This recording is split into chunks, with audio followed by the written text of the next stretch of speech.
nós estudantes da fase 9 do EJA Colégio Santa Cruz, mulheres, homens, jovens, adultos, idosos, todas, todos e todes, independente de gêneros, estamos unidos para lembrar a dificuldade que a sociedade enfrenta por causa da desigualdade de gênero.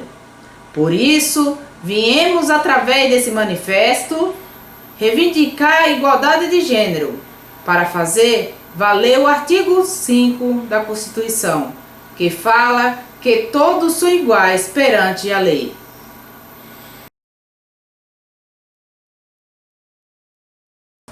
Precisamos falar sobre a violência contra a mulher.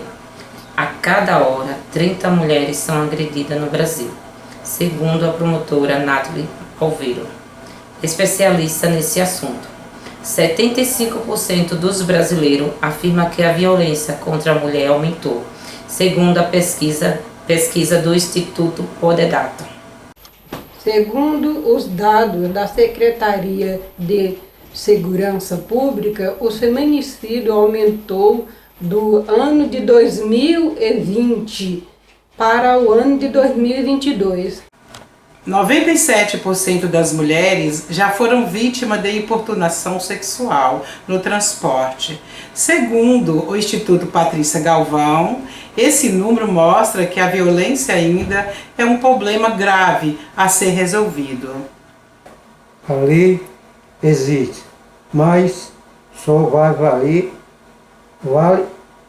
se não houver omissão por parte da vítima e testemunha. É preciso que as autoridades façam valer a lei em todo o país. Não podemos nos calar, temos que falar, temos que gritar para fazer valer a lei.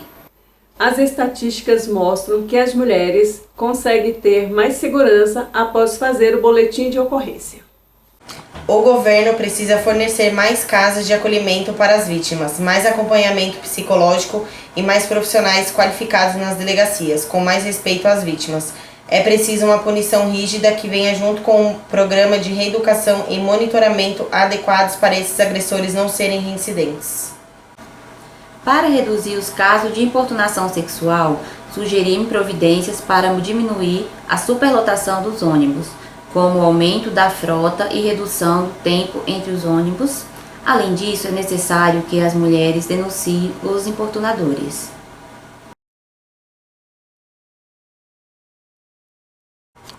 Vamos também falar sobre o silêncio dos homens e a masculinidade tóxica. A ideia de que o homem tem que ser infalível, forte, macho, invencível, um super-homem e não demonstrar sua fraqueza, sentimentos, dificuldades e não chorar é algo muito presente na nossa sociedade e tira do homem sua humanidade. A desconstrução de padrões tóxicos masculinos é de extrema importância para que os homens sejam livres de julgamentos construídos pelo machismo. Desde a infância, a criança é estimulada a se comportar de acordo com estereótipos como menino brinca de luta, menina de casinha, azul é cor de menino, já rosa é cor de menina. Menino tem que ser forte e corajoso e não chorar, enquanto a menina é a bela, recatada e do lar. Este conjunto de ideias são responsáveis por desencadear problemas psicológicos nos homens em sua vida adulta, que se esforçam para sustentar um comportamento que lhe foi imposto desde a infância. O documentário O Silêncio dos Homens informa que apenas 3 em cada 10 homens possuem o hábito de conversar sobre seus maiores medos e dúvidas com os amigos. De acordo com o IBGE, alguns fatores como a violência, o alcoolismo, o abuso de drogas têm contribuído para aumentar cada vez a mortalidade entre os homens e de quem está próximo. Em 2014, 68% dos óbitos na faixa etária de 20 a 59 anos no Brasil foram homens. Olhando apenas para as mortes violentas, vemos que 95% dos mortos são homens. A grande maioria das pessoas que morrem por abuso de álcool é de homens. Diante desses dados, podemos afirmar com clareza que esses fatores estão diretamente ligados à cultura masculina, que gera a falsa ideia de que para os homens não há limite, nem sofrimento, nem fracasso, silenciando as suas dores, desencorajando-os a compartilhar seus problemas com os outros, intimidando-os a não pedir ajuda quando se sentirem sobrecarregados por alguma situação. Todos nós precisamos entender que homem não deixa de ser homem se chorar ou demonstrar fraqueza diante das situações. E não é menos homem por não se relacionar sexualmente com diversas mulheres enquanto o pai o estimula a fazer isso. Precisamos lutar contra esse machismo que mata e que se instaura em nossa sociedade, aprendendo o verdadeiro significado do que é ser homens e estabelecendo igualdade entre os gêneros. Temos que trabalhar pela reeducação dos meninos, pois eles precisam mostrar o sentimento e as dores. Os pais e as mães também têm que acabar com a ideia de que menino não pode chorar, não pode demonstrar carinho, sentimento, de que não pode dar beijo no pai. Vamos deixar os meninos participarem de brincadeiras de cozinha, de boneca e de cuidado, sem discriminação. Os homens precisam se abrir com as companheiras, parentes, mas também com amigos do trabalho. Precisamos mais apoio psicológico para os homens, dentro e fora de seus ambientes de trabalho. O silêncio grita, vamos dar voz às vítimas de machismo. Machismo é doença e quem pratica também foi afetado.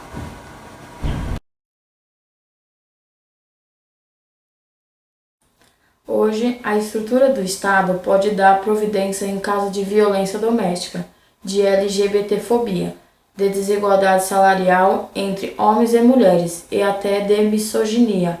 Mas precisamos que se faça cumprir as leis para que essas providências tenham validade. A educação tem papel fundamental, porém a escola em si não é o suficiente. Um conjunto de ações da sociedade, da família e do poder público também tem o dever de agir. Precisamos nos reeducar para educar nossas crianças, com políticas públicas relacionadas a questões de gênero. Podemos exigir nossos direitos agora e já, juntos venceremos. De acordo com a Constituição brasileira, todos são iguais perante a lei. Homens, mulheres, são iguais em direitos e obrigações. Porém, de acordo com os dados da pesquisa PNAD, Pesquisa Nacional por Amostras de Domicílios Contínua, a quase totalidade da população brasileira feminina de 14 anos ou mais realiza afazeres domésticos e cuidados de pessoas, em uma média de 21 horas semanais. Isso mostra que a desigualdade entre homens e mulheres ainda precisa ser eliminada. Percebemos que as mulheres têm desvantagem na política, pois essa carga de trabalho doméstico é maior que a dos homens, faz com que elas tenham menos chance de participarem de reuniões e encontros políticos. O Estado deve cobrar dos empregadores que se cumpram as leis que promovam a igualdade de gênero, todos seres humanos no mesmo patamar. O Superior Tribunal Federal, o STF, reconheceu que a transexualidade é uma condição e não é uma doença. A sociedade tem que aceitar as pessoas sem discriminação de gênero, porque todos são seres humanos, porque o espaço é de todos. Nós, estudantes do Colégio Santa Cruz, como cidadão brasileiro, estamos reivindicando nossos direitos. O nosso pedido é mais que um clamor, é uma exigência para que haja mais política de inclusão de gênero na sociedade. É importante enfatizar que o gênero diz respeito aos aspectos sociais e quem desrespeita as leis deve ser processado e punido. Precisamos nos unir para exigir dos governantes, líderes, organizações, para que haja igualdade de gênero para todos. Por isso estamos nos posicionando para que exista liberdade do direito de falar em relação a gênero, com o direito de ter a sua orientação sexual reconhecida e respeitada. Nós pedimos socorro aos governantes para garantir nosso direito de ir e vir. Não importando o gênero, todos somos iguais. Precisamos escolher nossos candidatos para que tenhamos a liberdade de ter um país melhor. É nosso dever saber escolher candidatos qualificados para o nosso país. Nós temos o dever de escolher pessoas que estejam engajadas com o melhor para o nosso país. Que possamos escolher mais pessoas LGBTQIP+, mais mulheres negras, para ocupar cargos públicos e fazer valer a igualdade de participação. Nós, alunos, demos nosso recado. E você, o que vai fazer? E você, o que vai fazer para mudar essa situação? E você, o que vai fazer para mudar?